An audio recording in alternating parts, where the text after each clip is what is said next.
देश नहीं झुकने देंगे में खबरों का मेन्यू कार्ड। धर्माचार्यों में छिड़ा धर्म युद्ध। धर्माचार्यों की लड़ाई संस्कृति से संस्कृत तक आई और लिव इन पर क्या नया बयान और नया बवाल अब छिड़ गया है वो हम आपको बताएंगे। प्रेमानंद का नया बयान, जी हां। इसके अलावा दूसरी बड़ी खबर, करप्शन पर एक्शन जारी है। सौरभ भारद्वाज के घर, दिल्ली सरकार में पूर्व मंत्री, आम आदमी पार्टी के बड़े नेता, दिल्ली के स्वास्थ्य मंत्री रहे, उनके घर पर ईडी की रेड पड़ गई है। ईडी को क्या मिला, आपने क्या बोला, बताएंगे। तीसरी बड़ी खबर, निक्की हत्याकांड में बहुत बड़ा ट्विस्ट आ गया है साहब। पूरा मामला ही पलट गया है निक्की हत्याकांड को लेकर, बड़ा खुलासा। और चौथी बड़ी खबर, बात करेंगे आधे हिंदुस्तान पर वाटर बम, या आप कह सकते हैं इसको बादल बम, एक और जगह बादल फटा है। और 100 सालों में पहली बार जम्मू में ऐसा जल प्रहार, हैरान कर देने वाली तस्वीर हम आपको दिखाएंगे। एक बड़ी खबर आपको बता दें, माता वैष्णो देवी की यात्रा स्थगित कर दी गई है। ये एक बहुत बड़ी खबर मिल रही है। वैष्णो देवी यात्रा, क्योंकि कहा जा रहा है जिस तरह से लगातार मूसलाधार बारिश वहां पर हो रही है, जिस तरह से आसमानी आफत, कुदरत की विनाश लीला, लगातार वहां बादल भी फटा है जम्मू में और लगातार वहां पर बारिश हो रही है, मौसम बहुत ज्यादा खराब है। वैष्णो देवी की यात्रा स्थगित कर दी गई है। लगातार खराब मौसम और भारी बारिश के बाद ये यात्रा रोकी गई है। एक और बड़ी खबर मुझे मिल रही है, अब बताया जा रहा है कि वैष्णो देवी के रूट पर अर्धकुंवारी के पास कहीं पर यह भी खबर है कि लैंडस्लाइड भी हुआ है, भूस्खलन हुआ है और कई लोग जख्मी हैं। जो माता वैष्णो देवी का जो रूट है, जो चढ़ाई है, वहां पर अर्धकुंवारी के पास एक लैंडस्लाइड की खबर है। वैसे आपको बता दें, माता वैष्णो देवी की यात्रा को स्थगित तो कर दिया गया, लेकिन वहां पर जो लोग हैं उनको लेकर भी चिंता है। हालांकि सभी लोगों को वहां से निकाला जा रहा है, यात्रा को स्थगित कर दिया गया है।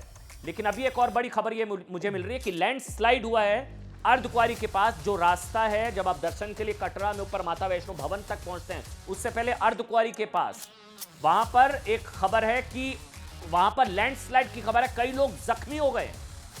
जय माता दी।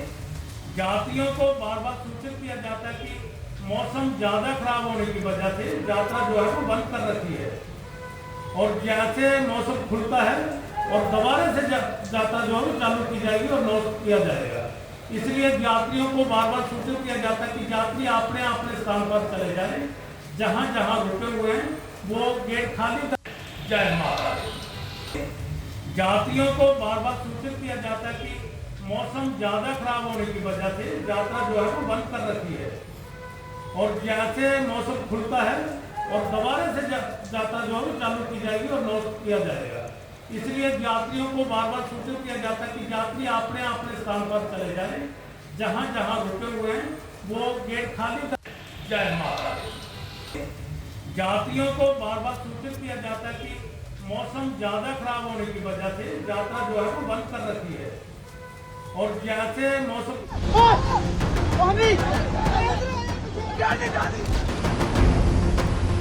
आप देखिए कि लेवल बिल्कुल पुल के साथ बढ़ता जा रहा है, लगातार पानी का फ्लो लगातार बढ़ता जा रहा है। आप विशाल तस्वीरें दिखाने की कोशिश करें कि कितनी यहाँ पर हालत जो है वो लगातार बिगड़ती जा रही है।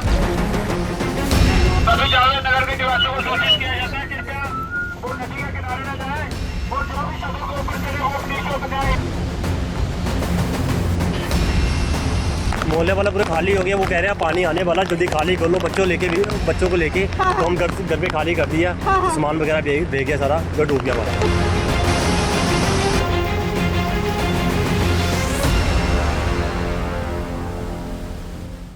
तो बाढ़ बारिश से लड़ते आधे हिंदुस्तान की विनाशकारी तस्वीरें आपको दिखाते हैं। देखिए, पहाड़ों पर कुदरत ने जल तांडव से ऐसी तबाही मचाई है कि जम्मू कश्मीर, हिमाचल प्रदेश, उत्तराखंड में हाहाकार मचा हुआ है साहब। पहाड़ों पर बादल बम फटने से गांव के गांव कब्रिस्तान बन रहे हैं, तो मैदानी इलाकों में गांव के गांव चौतरफा पानी से घिरे टापू बन चुके हैं। अलग अलग तस्वीरें, इन 4 तस्वीरों को देखकर आप आधे हिंदुस्तान में बाढ़ से मचे हाहाकार का अंदाजा लगा सकते हैं। जम्मू कश्मीर में फिर बादल फटा है। इससे पहले किश्तवाड़ में बादल फटने की खबर आई थी, आज फिर बादल फटने की घटना हुई है। डोडा में बादल फटने से अब तक 3 लोगों की मौत की खबर है, 3। वहीं हिमाचल प्रदेश में लगातार बारिश की वजह से कई जगहों पर सड़कें टूट गई हैं। कई इलाकों का संपर्क टूट चुका है। हिमाचल प्रदेश, जम्मू। तीसरी तस्वीर राजस्थान की और खौफनाक तस्वीर, जहां सवाई माधोपुर में बाढ़ और बारिश के पानी से करीब 2 किलोमीटर लंबी 100 फुट चौड़ी करीब 30 फीट से ज्यादा गहरी खाई बन गई। वहीं गुजरात के साबरकांठा में कई गांव में आबादी वाले इलाके पानी में डूब चुके हैं। गुजरात, हिमाचल प्रदेश, राजस्थान, जम्मू कश्मीर, वहां पर मजबूरी में लोगों को घर छोड़कर जाना पड़ रहा है। पिछले कई दिनों से पहाड़ों पर बादल बम फटने से तबाही मची हुई है, लेकिन इन दिनों बादल बम से सबसे ज्यादा नुकसान जम्मू कश्मीर में हो रहा है। ये भी सुनिए, 6 अलग अलग तस्वीरें मैं आपको दिखाऊंगा। 6 अलग अलग तस्वीरें हैं। डोडा, भद्रवाह, चरवाहा, कहारा, उधमपुर, जावेदनगर और रामबन। ये 6 अलग अलग तस्वीरें हैं। डोडा, भद्रवाह, चरवाहा, कहारा, उधमपुर, जावेदनगर और रामबन में जबरदस्त तबाही। कई मकान और दुकान बाढ़ में बह गए हैं। निचले इलाकों में पानी का सैलाब आने पर हाहाकार है। जम्मू कश्मीर के अलग अलग जिलों में भारी बारिश ने जबरदस्त तबाही मचा रखी है। लगातार हम आपको तस्वीरें दिखा रहे हैं। जम्मू कश्मीर के डोडा में आज जब बादल फटा, 3 लोगों की जान चली गई। पहाड़ से उतरा मलबा कई मकान और दुकानों को अपने साथ बहा ले गया। बादल फटने के बाद पहाड़ से उतरे मलबे का मंजर वाकई तस्वीरें डरा देने वाली थी, जैसे पहाड़ पर प्रलय आई हुई है। यही जम्मू के जावेदनगर में तवी नदी का कहर। लगातार 1 हफ्ते की बारिश के बाद इस इलाके में अब तक 16 घर, बिल्कुल ठीक सुना आपने, 16 घर नदी में बह चुके हैं। बाकी घरों पर भी खतरा मंडरा रहा है। हालात इतने बिगड़ गए हैं कि कई परिवार अपने मकानों को ताला लगाकर सुरक्षित जगहों पर चले गए। स्थानीय लोगों का आरोप है कि प्रशासन ने अब तक कोई ठोस कदम नहीं उठाए।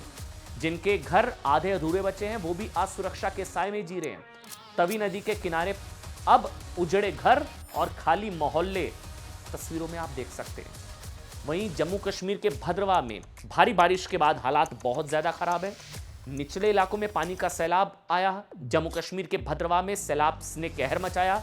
और एक और चीज, शिव मंदिर और पांडु गुफा मंदिर बाढ़ की चपेट में आ गया।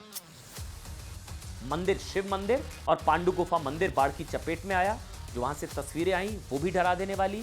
और साथ ही डोडा में पंचायत तंता से आई बाढ़ चरवाहा कहारा तक पहुंच गई। इसकी बेहद खौफनाक तस्वीरें हैं। आपको लग ही नहीं रहा होगा, अलग अलग तस्वीरें, एक ही जैसा मंजर, एक ही जैसी तबाही। यहां पर एक शख्स की मौत हो गई है।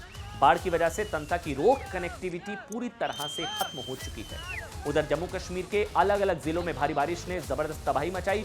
उधमपुर में सैलाब का दिल दहला देने वाला वीडियो आया, जिसमें देखा जा सकता है कि सैलाब की चपेट में एक ऐतिहासिक मंदिर भी आया, जिसकी वजह से रामनगर स्थित ऐतिहासिक माता पिंगला मंदिर, माता के मंदिर को बाढ़ का खतरा है।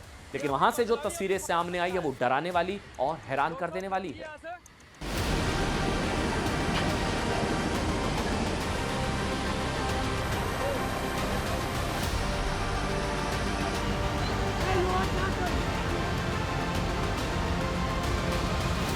ये कोहराम पहाड़ों पर बरपा है। हालात बहुत ही खराब हैं। जम्मू कश्मीर के डोडा और उधमपुर में एक ही दिन में कई जगहों पर बादल फटा और नदियों में जैसे सुनामी आ गई। अपनी सीमाओं से ऊपर नदियां बहने लगीं। इतनी तेज रफ्तार से नदियों में पानी बह रहा था जैसे अपने रास्ते में आने वाली हर एक चीज को बहा ले जाएगा। और ऐसा हो भी रहा था। बादल फटे तो मलबे और पत्थरों के साथ नदियों का पानी तेजी से बहने लगा और एक के बाद एक कई इलाकों को चपेट में लेता चला गया। जम्मू कश्मीर में बारिश से मचा बवाल।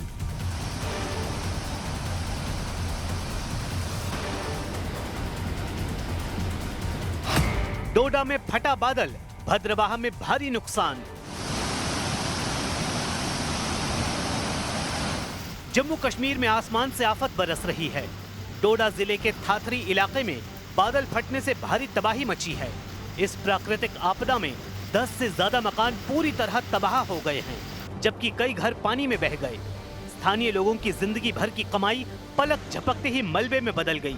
प्रशासन ने इलाके में भारी बारिश का अलर्ट जारी किया है, जिससे राहत और बचाव कार्य भी प्रभावित हो सकते हैं। बादल फटने के बाद पानी का तेज सैलाब सड़कों पर उतर आया। रास्ते में आए मकान, पेड़ और जमीन सब बह गए। ऊपर के हिस्सों में तबाह हुए घरों से लोग अपना सामान निकालकर सुरक्षित जगहों पर जाने को मजबूर हैं। इधर भद्रवाह में हालात बिगड़ते जा रहे हैं। मिनी कश्मीर कहे जाने वाले इस इलाके में बाढ़ से हाहाकार मचा है। निचले हिस्सों में पानी घुस गया है और लोगों को सुरक्षित जगहों पर भेजा जा रहा है। सबसे दर्दनाक तस्वीर ऐतिहासिक शिव मंदिर और पांडु गुफा मंदिर से आई है, जो बाढ़ की चपेट में आ गए हैं। मंदिर के पुजारी समेत बाकी लोगों को सुरक्षित निकाला गया है। वहीं जम्मू में तवी नदी उफान पर है। जावेद नगर में एक हफ्ते से जारी बारिश के बीच अब तक 16 घर नदी में बह चुके हैं। बाकी घरों पर भी खतरा मंडरा रहा है। लोग अपने मकानों को ताला लगाकर सुरक्षित जगहों की ओर पलायन कर रहे हैं। स्थानीय लोगों का आरोप है कि प्रशासन ने अब तक कोई ठोस कदम नहीं उठाया। तवी नदी के किनारे अब खाली पड़े मोहल्ले और उजड़े घर इस तबाही की गवाही दे रहे हैं। और अब बात करेंगे धर्माचार्यों के बीच छिड़े धर्मयुद्ध की। पर हमें सबको इकट्ठा होना होगा। रही बात प्रेमानंद की, मैंने प्रेमानंद जी के लिए कोई भी अभद्र टिप्पणी नहीं की है।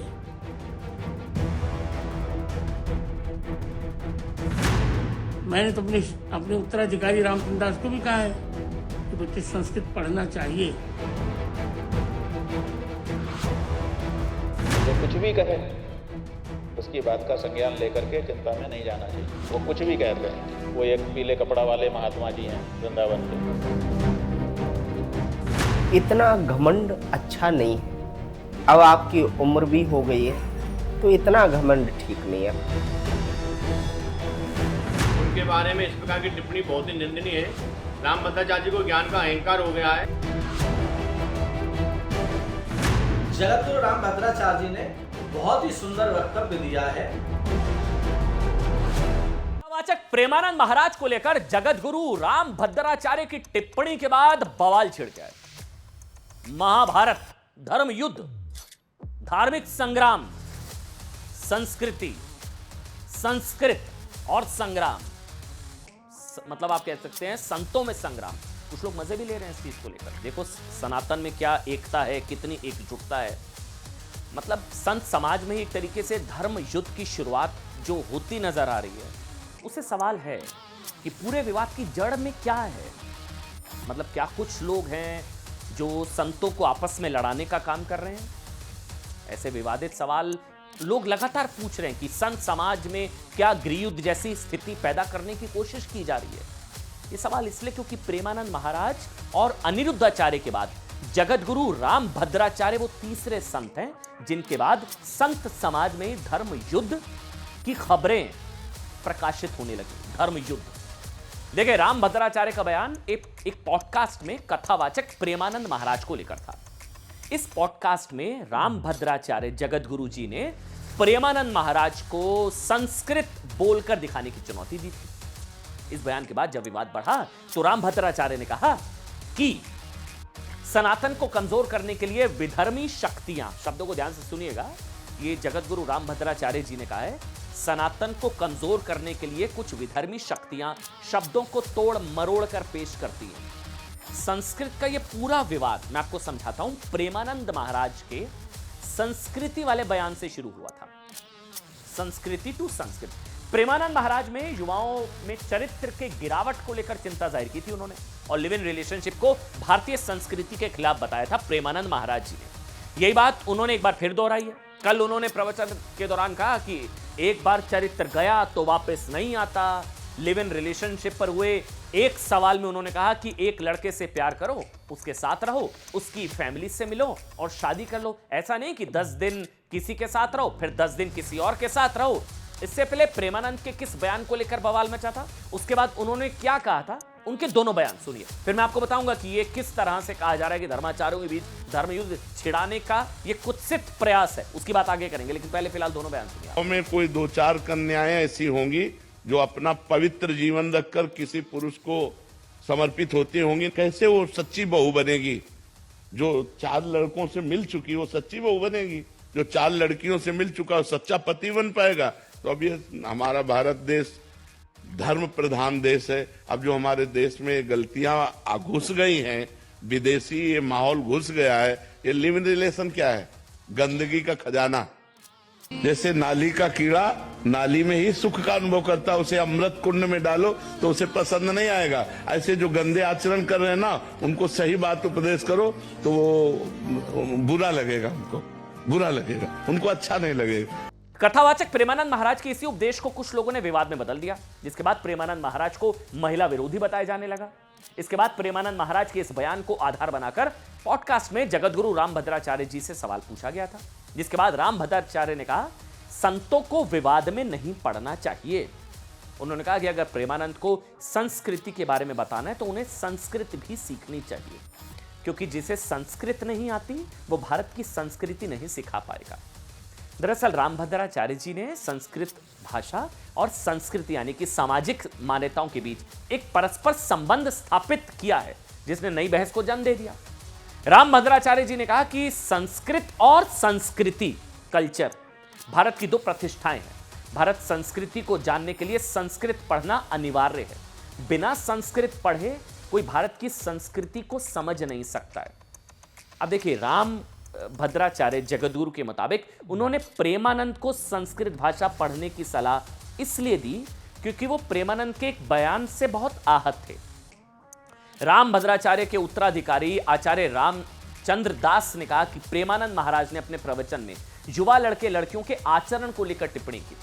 इसी को लेकर रामभद्राचार्य ने कहा कि विवादित बातों की बजाय प्रेमानंद भारतीय धर्म ग्रंथ पढ़ाएं और उसी के अनुसार प्रवचन सुनाएं।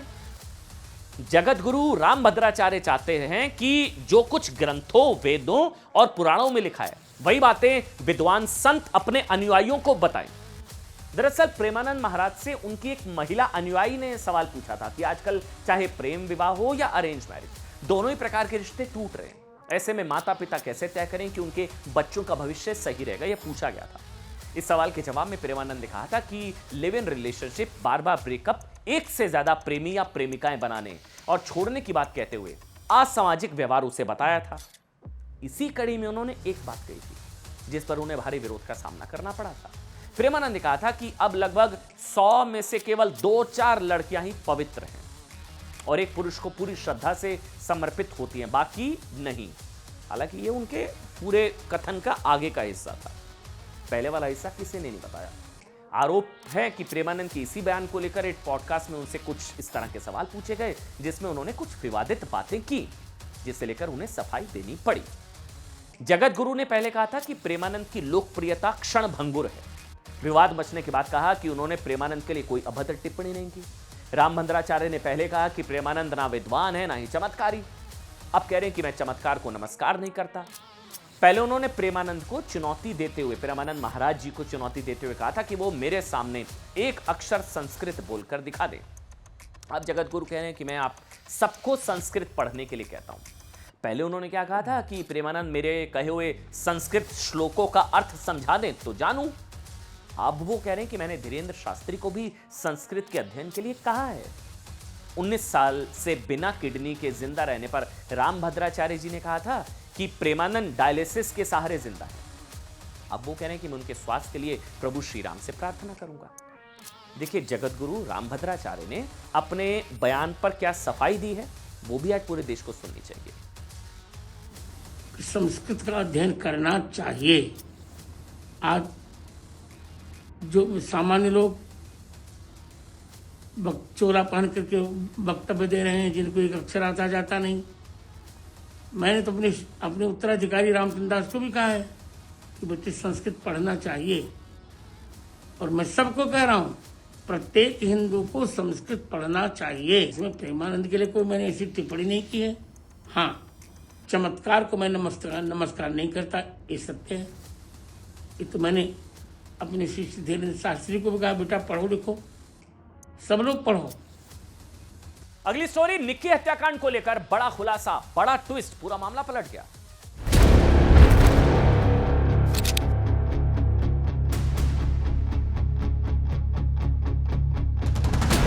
गलती पछतावा है? गलती का पछतावा है आपको? मुझे नहीं है, नहीं मैंने मारी है। हाँ। ना मैंने कुछ किया है, अपने आप मर।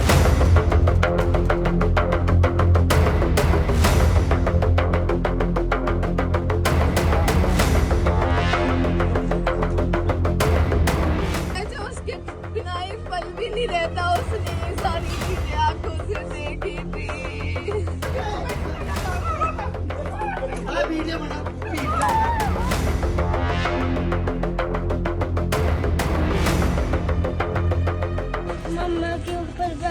डाला, फिर मम्मा को चाटा मारा, फिर लाइटर से आग लगा दी। योगी बाबा इनके घर पर बुलडोजर चलाए, और कोई डिमांड नहीं है हमारी। आज़ादी के 75 साल के बाद भी हमारी बेटियां दहेज जैसी कुप्रथा को अगर भेंट चढ़ जाती है तो इससे और कोई बुरी बात नहीं हो सकती।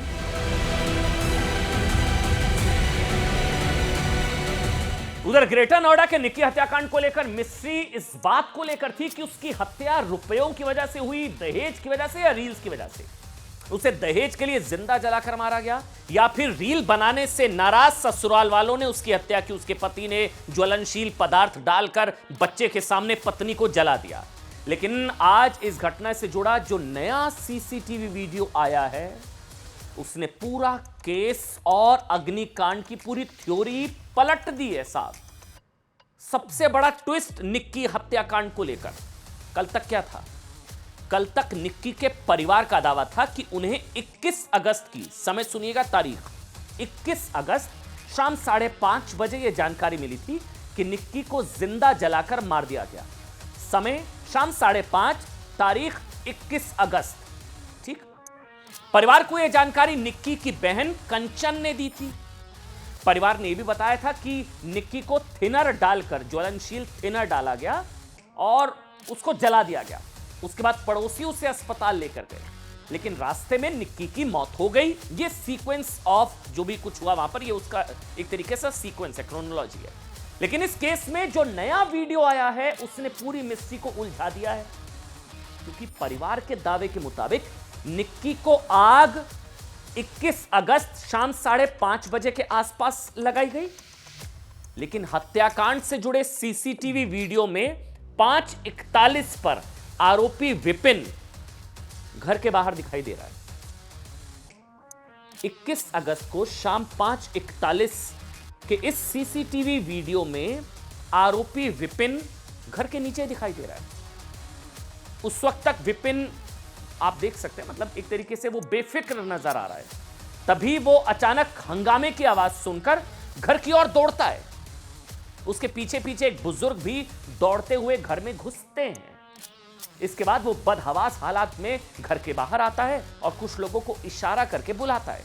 ये नया वीडियो आ गया 21 तारीख शाम 5:30 बजे के आसपास का। लेकिन निक्की की बहन कंचन ने इस हत्याकांड की जो एफआईआर लिखवाई है, उसके मुताबिक, एफआईआर के हिसाब से बता रहा हूं, 5:30 बजे के करीब ससुर सत्यवीर, सास दया और उसके पति विपिन भाटी ने निक्की पर ज्वलनशील पदार्थ डाला, उसे जलाकर मार दिया 5:30 बजे के आसपास। ये एफआईआर में है। कंचन ने एफआईआर में लिखवाया है कि घटना के वक्त उसका पति रोहित भी मौके पर मौजूद था। ये कंचन का आरोप था कि वो अपने पड़ोसी की मदद से अपनी बहन को अस्पताल लेकर गई। ये एफआईआर की कॉपी न्यूज़ 18 इंडिया के पास है। लेकिन एफआईआर में निक्की की बहन कंचन ने जो दावा किया है उससे उलट सीसीटीवी वीडियो में रोहित भाटी 5:41 तक घर के बाहर दिखाई दे रहा है। कंचन ने कहा कि उसका पति साथ में था, लेकिन वीडियो में रोहित भाटी 5:41 तक घर के बाहर दिखाई दे रहा है। एफआईआर में निक्की की बहन कंचन के आरोपों के उलट विपिन के रिश्तेदारों का कहना है कि निक्की को आग लगने के बाद उसी ने कुछ लोगों को मदद के लिए बुलाया। अब तक विपिन पर आरोप कि विपिन ने आग लगाई, लेकिन यह नए सीसीटीवी वीडियो के बाद उनके रिश्तेदारों का कहना है कि साहब कि निक्की को आग लगने के बाद उसी ने, विपिन ने कुछ लोगों को मदद के लिए बुलाया, जिसके बाद विपिन के चचेरे भाई ने निक्की को अस्पताल पहुंचाया। लेकिन इस दावे की सच्चाई जानने के लिए यूपी पुलिस निक्की के ससुराल वालों से लेकर अस्पताल तक के रूट के अब क्या हो रहा है, सीसीटीवी वीडियो खंगाला जा रहा है। कौन लेकर गया, क्या हुआ, कितने बजे, आसपास का सीसीटीवी तस्वीर, इससे यह सच सामने आ सके कि निक्की को उसके सास ससुर अस्पताल लेकर गए या उसकी बहन कंचन। निक्की के ससुराल वालों का दावा है कि खुद निक्की ने अस्पताल में इलाज करने वाले डॉक्टर्स से बताया कि वो सिलेंडर ब्लास्ट की वजह से जली है। दोबारा से सुनिए, दिमाग घूम जाएगा, ये मर्डर मिस्ट्री क्या हो गई है। ससुराल वालों का दावा है कि खुद निक्की ने अस्पताल में इलाज करने वाले डॉक्टर्स को बताया कि वो सिलेंडर ब्लास्ट की वजह से जली है। विपिन के चचेरे भाई का भी दावा है कि निक्की का बयान उसका इलाज करने वाले डॉक्टर्स के पास है, लेकिन इस दावे के उलट पुलिस को अभी तक सिलेंडर ब्लास्ट का हालांकि कोई सबूत नहीं मिला है। उल्टे घर में मौके से थिनर की बोतल, लाइटर बरामद हुआ। इसके अलावा सोशल मीडिया पर निक्की को जलते हुए दिखाई देने का जो वीडियो वायरल हो रहा है वो उसकी बहन कंचन के मोबाइल से रिकॉर्ड हुआ और वीडियो के रिकॉर्ड करने का टाइम 5:45 का है। 5:45, 5:41 विपिन नीचे, 5:45। इसका मतलब निक्की को आग कुछ मिनट पहले लगी होगी और जब उसे आग लगी तो आरोपी विपिन भाटी घर से बाहर दिखाई दे रहा है। इसलिए इस टाइमिंग के आधार पर पुलिस निक्की के पति विपिन, उसकी सास ससुर और जेठ के अब सीडीआर लोकेशन के आधार पर, मोबाइल लोकेशन, सीडीआर लोकेशन के आधार पर पता लगाएगी कि जब निक्की को आग लगाई गई थी तो कौन सा आरोपी कहां पर, उसकी लोकेशन क्या थी। लेकिन निक्की के जिंदा जलने के वक्त सीसीटीवी में उसके पति के घर के बाहर दिखाई देने का मतलब आरोपी विपिन भाटी को क्लीन चिट नहीं है, क्योंकि निक्की के जिंदा जलने के टाइम पर विपिन भाटी का घर के अंदर जाना फिर बदहवास होकर बाहर भागना सवाल उठाता है। उसने खुद निक्की को अग्निकांड की जानकारी पुलिस को क्यों नहीं दी? क्यों यह बात छिपाई गई कि निक्की को आग थिनर नाम के ये बेहद ज्वलनशील पदार्थ से लगाई या लगी? क्यों अस्पताल में सिलेंडर ब्लास्ट की थ्योरी फ्लोट की गई? इसके अलावा विपिन भाटी के खिलाफ सबसे बड़ी गवाही उसके बेटे की है, जिसने बताया कि पहले उसकी मां पर कुछ डाला गया, वो बच्चा बोल रहा है, फिर थप्पड़ मारे मेरी मां को, फिर लाइटर से आग लगा दी। अब बच्चा तो झूठ नहीं बोलेगा। विपिन के 7 साल के बेटे का यह बयान पुलिस और कोर्ट दोनों में अहम सबूत होगा। ये विटनेस ये बयान तय कर सकता है कि हत्या की साजिश किसने रची और निक्की को आग लगी या लगाई गई। दूसरा बड़ा सबूत निक्की की बहन कंचन के मोबाइल से रिकॉर्ड किए गए वो कुछ महीने पुराने वीडियोस हैं, जिसमें विपिन और उसकी मां निक्की को मारते पीटते दिखाई दे रहे हैं।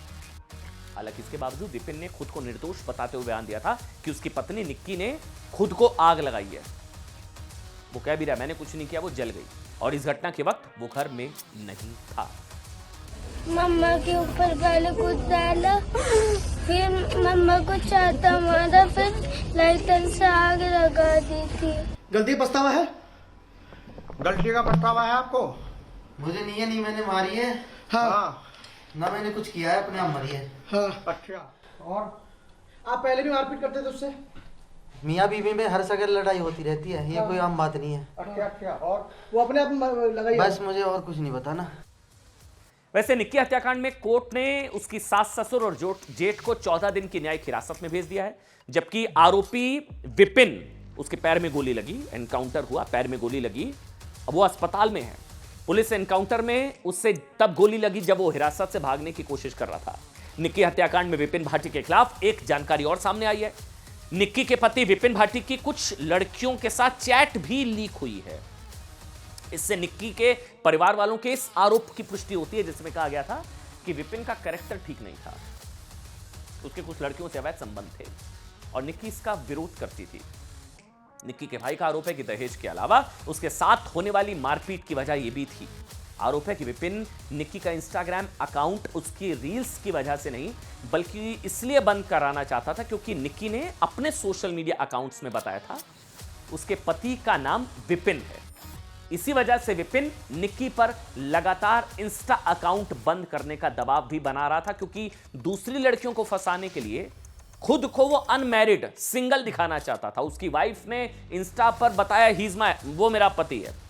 विपिन ने इस वजह से इंस्टा अकाउंट बंद कराया क्योंकि वो दूसरी लड़कियों के संपर्क में आना चाहता था और वो सिंगल अपने आप को दिखाना चाहता था। उसे डर था कि कहीं निक्की के इंस्टा से लड़कियों को ये ना पता चल जाए कि वो शादीशुदा है। चौंकाने वाली बात यह भी है कि विपिन ने निक्की अग्निकांड के 2 दिन बाद अंडरग्राउंड रहते हुए सोशल मीडिया पर एक पोस्ट भी लिखी थी। इसमें विपिन ने लिखा था कि तुम क्यों चली गई, तुमने मुझे बताया क्यों नहीं कि क्या हुआ था, तुमने मुझे क्यों छोड़ दिया, तुमने ऐसा क्यों किया, दुनिया मुझे हत्यारा कह रही है। ये पोस्ट किया था खुद विपिन ने। हालांकि निक्की के परिवार का आरोप है साहब कि विपिन ने यह पोस्ट पुलिस की जांच भटकाने के लिए लिखी थी। निक्की के परिवार का यह भी आरोप है कि विपिन उसके ब्यूटी पार्लर चलाने की वजह से भी चिढ़ता था और फरवरी के महीने में उसने निक्की और उसकी बहन कंचन की पार्लर में घुसकर पिटाई भी की थी कस्टमर्स के सामने। लेकिन बाद में उसने पंचायत के सामने माफी मांग ली, जिसके बाद निक्की के पिता ने उसे ससुराल में वापस भेज दिया। लेकिन सवाल निक्की के परिवार पर भी है। जब उनका खुद मानना है कि विपिन और उसके परिवार के लोग दोनों बहनों को दहेज के लिए तंग कर रहे थे, प्रताड़ित कर रहे थे, मार रहे थे, पीट रहे थे, बार बार टॉर्चर के बाद भी उन्होंने निक्की और उसकी बहन को ससुराल क्यों भेजा? सवाल उस पंचायत पर भी है साहब, जिसने विपिन के माफी मांगने के बाद उसकी दहेज की मांग को नजरअंदाज किया या माफ कर दिया या छोड़ दिया, उसे ससुराल भेजने के लिए समझौता करा दिया। सवाल यह है कि क्या पंचायत निक्की की मौत की जिम्मेदारी लेगी? क्या पंचायत के लोग ये कहेंगे कि उनके गलत फैसले की वजह से निक्की की जान चली गई? क्या पंचायत कहेगी कि सम्मान, रिवाज, रस्म के नाम पर दिए जाने वाले दहेज की परंपरा बंद होनी चाहिए? सवाल परिवार से भी है, उस पंचायत से भी, जिसके दबाव में आकर निक्की को वापस उसके परिवार ने वापस भेज दिया। सरकार से तो ये है हमारी मोदी योगी जी से, जैसे मोदी योगी बुलडोजर चला रहा है, इनके मकान पे भी बुलडोजर चलना चाहिए। ये तो बहुत बड़े अपराधी हैं, छोटे अपराधी के पास ही चल जाता, क्रिमिनल होता, हिस्ट्री सीटर हो रहा, उसके बुलडोजर चल जाता घर पे। ये तो मैन दरिंदे जलील हैं, तो जिन्होंने तो बेटी जला के मारी है मेरे दिल को कितनी ठोस पहुंची हुई है। मेरी बिटिया जला के मारी है उन्होंने। ना चूल्हा चले ना चलन दे, खून के बदले खून चाहिए। प्रशासन कुछ करता ठीक है, ना करता तो फिर हम कर देंगे। फिर ये मत बोलना तुमने क्या कर दिया, फिर हम अपने आप सब कुछ कर लेंगे। कि पूरा गांव, पूरा समाज सब हमारे साथ है। बताती थी, सब समाज डांट देता, बेटिया होता है, गुजरों में सब चलता है, बेटा समाज है, थोड़ा समझो, घर को चलाओ, बिटिया घर को चलाओ। आज चलाते चलाते आज बिटिया खो दी हमने अपनी, आज हमने अपनी बिटिया खो दी। आज कहाँ गया प्रशासन? आज की एक और बड़ी खबर, कांग्रेस में अभिव्यक्ति की आजादी, बोलने की आजादी, बोलने की स्वतंत्रता की वकालत तो कांग्रेस पार्टी में खूब की जाती है, लेकिन कांग्रेस के अंदर अभिव्यक्ति की कितनी आजादी है? कांग्रेस कहती है ना देश में लोकतंत्र खतरे में, कांग्रेस के अंदर लोकतंत्र कितना है या कितना खतरे में है? विचारों की कितनी आजादी है कांग्रेस के अंदर? ये बात आप कर्नाटक के deputy CM DK Shivakumar के जरिए समझ सकते हैं। डीके शिव कुमार कांग्रेस के संकट मोचक कहे जाते हैं, उप मुख्यमंत्री, बहुत बड़े नेता है साहब, खुद संकट में आ गए, माफी मांगनी पड़ी है। पूरी कहानी सुनिए। डीके शिव कुमार ने कुछ दिन पहले 21 अगस्त को आरएसएस की प्रार्थना गाकर सुनाई थी, याद है? इसके अलावा उन्होंने आरएसएस से अपने संबंधों का जिक्र कर दिया था। इसी प्रार्थना को लेकर स्थिति यह है कि डीके शिव कुमार को यह कहना पड़ा कि वो आरएसएस की प्रार्थना जो उन्होंने नमस्ते सदा वत्सले, वो कह रहे हैं उस पर माफी मांगने को तैयार हैं, वो माफी मांगने को तैयार हैं। अब डीके शिव कुमार ने कहा कि अगर उनकी किसी बात या कदम से कांग्रेस कार्यकर्ताओं और इंडिया अलायंस की भावनाओं को ठेस पहुंची है, आहत हुई है, तो वो सार्वजनिक रूप से माफी मांगने को तैयार है। वो ये भी कह रहे हैं हालांकि मैंने कोई गलती नहीं की है। डीके शिव कुमार कह रहे हैं कि मैंने कोई गलती नहीं की आरएसएस एंथम गाकर, फिर भी मैं माफी मांगने को तैयार हूं। मैं अपने साथियों की भावनाओं का सम्मान करता हूं। सोचिए डीके शिव कुमार को आरएसएस की जिस प्रार्थना के लिए माफी मांगनी पड़ी है, उसमें क्या कहा गया है? मतलब उसमें कहा गया कि हे ममता देने वाली मातृभूमि, तुझे मैं सदा प्रणाम करता हूं। हे हिंदू भूमि, तूने हमें सुख और उन्नति दी है। हे पुण्य भूमि, तेरे लिए शरीर समर्पित हो, तुझे बार बार प्रणाम। इसमें क्या आपत्तिजनक है? ऐसा क्या मातृभूमि को प्रणाम, पुण्य भूमि, मातृभूमि, हिंदू भूमि, माफी मांगनी पड़ रही है? मतलब डीके शिव कुमार ने जो आरएसएस की जो प्रार्थना गाई, उसमें सिर्फ देश के लिए सम्मान, मातृभूमि के लिए सम्मान, देश की मिट्टी को नमन, इसके लिए माफी मांगनी पड़ रही है उन्हें। वो कह रहे हैं हालांकि मैंने कुछ गलत नहीं कहा, लेकिन मैं माफी मांगने के लिए तैयार हूं। अब पलटकर पूछा जाएगा कि ये आरएसएस एंथम गाने पर या मातृभूमि को नमन करने पर माफी मांगनी पड़ रही है। कांग्रेस के कई नेता पाकिस्तान के समर्थन में बयान दे चुके हैं, उनमें से किसी ने माफी मांगी है? उन पर किसी से दबाव आया माफी मांगने को लेकर? पहलगाम नरसंहार से लेकर ऑपरेशन सिंदूर तक राहुल गांधी, खुद राहुल गांधी, रॉबर्ट वाड्रा समेत कई ऐसे नेता हैं जो पाकिस्तान की मदद करने वाले बयान दे चुके हैं। किसी को माफी मांगनी पड़ी? डीके शिव कुमार को मांगनी पड़ी। क्योंकि मातृभूमि के सम्मान में आरएसएस की प्रार्थना गाने पर कांग्रेस में उनके खिलाफ तलवारें खींच गई थी साहब। पूर्व मंत्री के एन रजन्ना ने तंज कसते हुए कहा कि शिव कुमार कुछ भी कर लें, उन्हें कोई नहीं रोक सकता। तंज कसे जा रहे थे उन पर।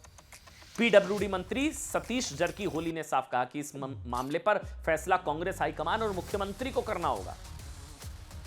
कांग्रेस के एमएलसी बीके हरिप्रसाद ने आरएसएस पर गांधी जी की हत्या का आरोप याद दिलाते हुए कहा कि अगर शिवकुमार ये गीत बतौर प्रदेश अध्यक्ष गाते तो वो उनसे माफी की मांग करते। वैसे बीके हरिप्रसाद भी क्या बयान दे चुके हैं पहलगाम और ऑपरेशन सिंदूर को लेकर, सर्च करिएगा आपको पता लगेगा।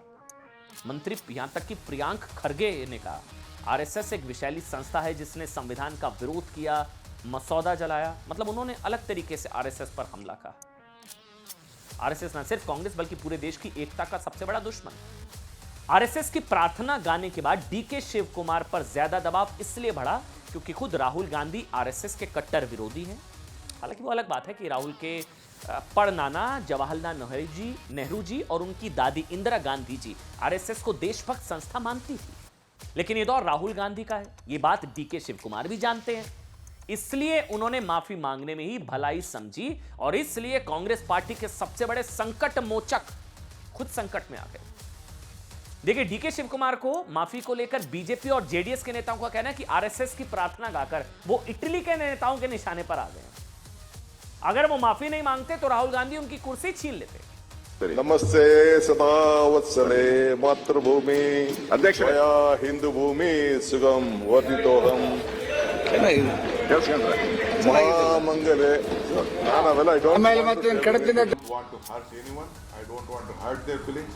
I would like, if anyone has been hurt, I feel sorry for them. I think I would like to seek apology to all of them, but not politically or pressurize on this.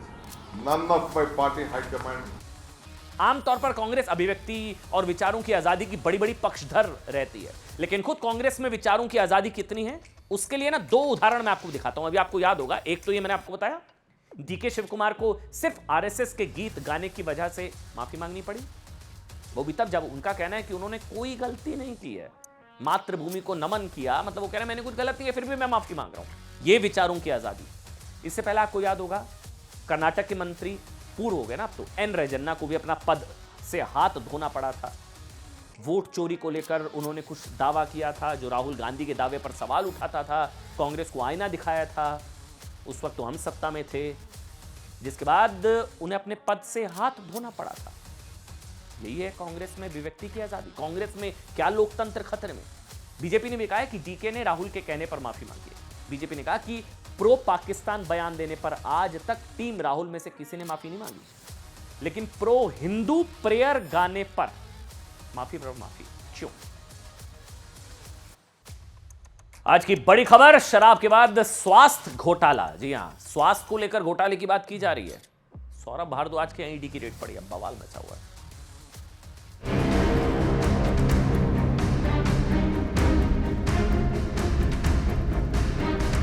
जब अस्पतालों के निर्माण का ये फैसला हुआ तब सौरभ भारद्वाज जी मंत्री ही नहीं थे। ये जांच है जो अचानक टेंडर खरीदे गए या जो अस्पताल बनाने की प्रक्रिया है उस पर। और मजाक है, बच्चा भी हंसेगा इस बात को सुन के कि सौरभ भारद्वाज के घर जिस केस में रेड हो रही है वो उसके मंत्री बनने से पहले का केस बताया जा। जेल से सरकार नहीं वाले प्रस्तावित बिल का विरोध करने वाली आम आदमी पार्टी फिर से उस पर करप्शन के आरोप लगे हैं साहब। मतलब आप कह सकते हैं कि सरकार से जाने के बाद भी आपके बुरे दिन नहीं जा रहे हैं। शराब के बाद अब आम आदमी पार्टी पर स्वास्थ्य घोटाले के आरोप लगे। आज की बहुत बड़ी खबर है, अस्पताल बनाने में घोटाला, ऐसा आरोप। इस बार ईडी की रेड किस पर पड़ी है? आप कहेंगे आम आदमी पार्टी में बचा कौन है? बड़ी लंबी लिस्ट है साहब। संजय सिंह जो है, सिसोदिया, सत्येंद्र जैन, अरविंद केजरीवाल, सारे। अब नंबर लगाए दिल्ली के पूर्व स्वास्थ्य मंत्री और आम आदमी पार्टी के पूर्व विधायक सौरभ भारद्वाज के घर पर ईडी की रेड।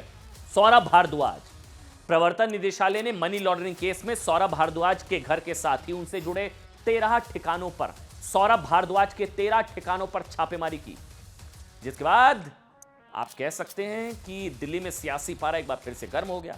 छापेमारी के विरोध में आम आदमी पार्टी के कार्यकर्ता सड़कों पर आ गए। उन्होंने सरकार के खिलाफ नारेबाजी की। आम आदमी पार्टी के नेता भी सौरभ भारद्वाज के खिलाफ हुई कार्रवाई को गलत और राजनीति से प्रेरित बता रहे हैं। सबसे पहले आपको अरविंद केजरीवाल, मैं ये पूरा घोटाला, कथित घोटाला के आपको आगे बताऊंगा, पहले एक बार रिएक्शन समझ लीजिए कि एक तो यहां सौरभ भारद्वाज के 13 ठिकानों पर ईडी की रेड।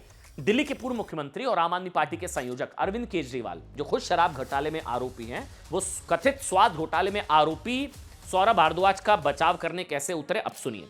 अरविंद केजरीवाल ने आरोप लगाया कि सौरभ भारद्वाज के घर पर ईडी की रेड मोदी सरकार की ओर से एजेंसियों के दुरुपयोग का एक और मामला है और मोदी सरकार की तरफ से आम आदमी पार्टी को टारगेट करने के लिए सब किया जा रहा है, जैसा इतिहास में किसी पार्टी के साथ नहीं किया गया। वहीं बीजेपी ईडी की इस कार्रवाई को भ्रष्टाचार के खिलाफ एक्शन बता रही है। देखिए, मामले में दोनों पक्षों का क्या कहना है हम आपको सुनाएं, उससे पहले आपको एक बार बता देते हैं कि पूरा मामला क्या है और किस आरोपों के आधार पर ईडी ने सौरभ भारद्वाज के खिलाफ यह कार्रवाई की है। यह पूरा मामला दिल्ली में अस्पताल निर्माण से जुड़ा हुआ है। हॉस्पिटल्स का जो निर्माण हुआ दिल्ली में, जिसमें कथित घोटाले के खिलाफ ईडी की ये इतनी बड़ी कार्रवाई हुई है। पूरा मामला आम आदमी पार्टी की केजरीवाल सरकार के दौरान का है, जब 2018-19 में बुनियादी स्वास्थ्य ढांचे की परियोजनाओं की शुरुआत की गई थी। इस परियोजना में 24 अस्पताल जुड़े थे, 24। कुल लागत थी लगभग 5,500 करोड़, 5,590 करोड़। इस परियोजना के तहत दिल्ली में 11 नए अस्पताल बनने थे, 13 मौजूदा अस्पतालों को अपग्रेड करना था। इसके साथ ही और भी सुनिए, इसके साथ ही 6800 बेड वाले 7 प्री इंजीनियर्ड आईसीयू अस्पतालों का भी निर्माण इसमें करना था। लागत मैंने आपको बताई और इसकी लागत थी 1,125 करोड़ रुपए। इन परियोजनाओं को पूरा करने के लिए 6 महीने का वक्त तय हुआ, लेकिन 3 साल पूरे होने के बाद भी सिर्फ 50% काम पूरा हो सका। 800 करोड़ रुपए खर्च हुए। 1 साल पहले अगस्त 2024 में बीजेपी नेता विजेंद्र गुप्ता ने दिल्ली के उपराज्यपाल को, एलजी को, इसकी शिकायत की, पूरे मामले की जांच की भी मांग की थी। फिर जून 2025 में एलजी ने जांच की मंजूरी दे दी, जिसके बाद दिल्ली पुलिस की एंटी करप्शन ब्रांच ने इस मामले में एक एफआईआर दर्ज की, जिसमें सौरभ भारद्वाज के साथ ही पूर्व स्वास्थ्य मंत्री सत्येंद्र जैन और कई ठेकेदारों और अधिकारियों को आरोपी बनाया गया। इसी एफआईआर को आधार बनाकर, पूरा मामला आप समझ गए, इसी एफआईआर को आधार बनाकर ईडी ने prevention of money laundering act PMLA के तहत सौरभ भारद्वाज के खिलाफ कार्रवाई की।